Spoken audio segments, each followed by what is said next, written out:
கர்த்தருக்கு பிரியமானவர்களே, கர்த்தர் இன்றைக்கு உங்களோட பேசவிருக்கும் வார்த்தையை கேட்கலாமா? ரோமர் 12ஆம் அதிகாரம் 16ஆம் வசனம்.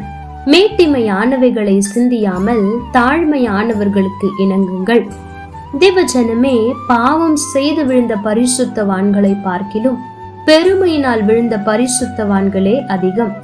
ஆவிக்குரிய வரங்களும் கிருபைகளும் தேவனுடைய பிள்ளைகளுக்கு பெருமையூட்டி விழ செய்கின்றன. ஒரு கதை உண்டு. ஒரு பெரிய யானையும் சுண்டெலியும் மிகவும் நட்பாக இருந்தனவாம்.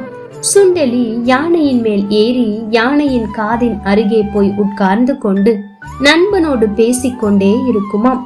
யானையும் தான் செல்லும் இடமெல்லாம் சுண்டெலியையும் தன் மேல் ஏற்றி கொண்டு சென்றது.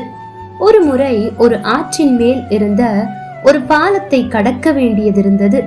யானை ஏறியவுடன் அந்த பாலம் மிகவும் அசைந்தது.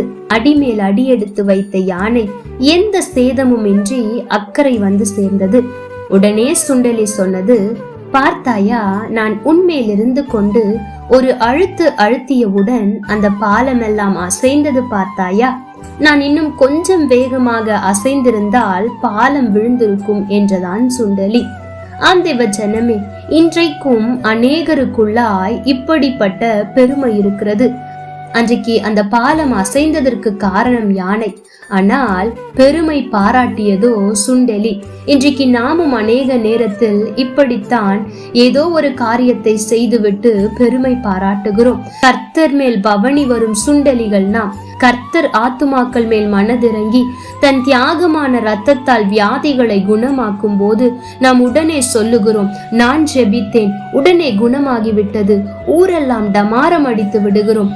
இதுதான் ஆவிக்குரிய பெருமை. இப்படி தாரை ஊதுவதால் கர்த்தர் அநேகருக்கு வரங்களை கொடுப்பதில்லை. கொடுத்ததையும் சில காலங்களுக்கு பின் எடுத்து போடுகிறார். தேவ ஜனமே, ஆகவே ஜாக்கிரதையாயிருங்கள். நீங்கள் ஜெபித்து அற்புதம் நடந்தால் ஆண்டவருடைய நாமம் மகிமைப்படட்டும் என்று சொல்ல கற்றுக்கொள்ளுங்கள். மாறாக, நான் ஜெபித்தேன், நான் உபவாசித்தேன், ஆகையால் தான் இப்படி நடந்தது, நான் உண்மையாயிருந்தேன், ஆகவே தான் இதை பெற்றுக்கொண்டேன் என்று பெருமை பாராட்டாதிருங்கள். தேவ ஜனமே, ஆண்டவர் பாவிகளுக்கு கூட எதிர்த்து நிற்கவில்லை, ஆனால் பெருமையுள்ளவர்களுக்கு எதிர்த்து நிற்கிறார். ஆகவே ஒருபோதும் ஆண்டவர் எதிர்க்கிற பிள்ளைகளாய் நாம் இராதபடிக்கு நாம் தாழ்மையை தரித்து கொள்ளுவோம், பெருமையை வெறுத்து விடுவோம். எல்லாவற்றிலும் தாழ்த்தும் போது கர்த்தர் நம்மை உயர்த்த போதுமானவராயிருக்கிறார். கர்த்தர் தாமே உங்களோடு கூட இருந்து உங்களை ஆசீர்வதிப்பாராக. ஆமேன். லைக் பண்ணுங்க, ஷேர் பண்ணுங்க, கமெண்ட் பண்ணுங்க.